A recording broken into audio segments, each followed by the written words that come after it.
যে জীবনে সেজদা নাই, যে জীবনে গোলামি নাই, যে জীবনে নামাজ নাই, যে জীবন জানে না কোরআন কেমনে পড়ে, আহা, যে জীবন জানে না আল্লাহ কি, আখিরাত কি, হালাল হারামের পার্থক্য বোঝে না। 30 বছর সুদের ব্যবসা করে, 20 বছর ধরে ঘরে রঙিন টেলিভিশন চলে, 5 বছর 10 বছর ধরে কোনোদিন সত্য কথা বলে না।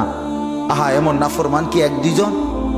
আল্লাহ বলে, এই যে মানুষগুলো আমি আল্লাহর স্মরণ থেকে যে উল্টো, আল্লাহ বলে তাদের জন্য ফাওয়াইলুন, দুর্ভোগ, লাঞ্ছনা, উলাইকা ফি যালালিম মুবিন, তারা সুস্পষ্ট গোমরাহি পথভ্রষ্টতার মধ্যে নিমজ্জিত। তাইলে ভাত খাইতে আছেন ঠিক আছে, কিন্তু গোমরা,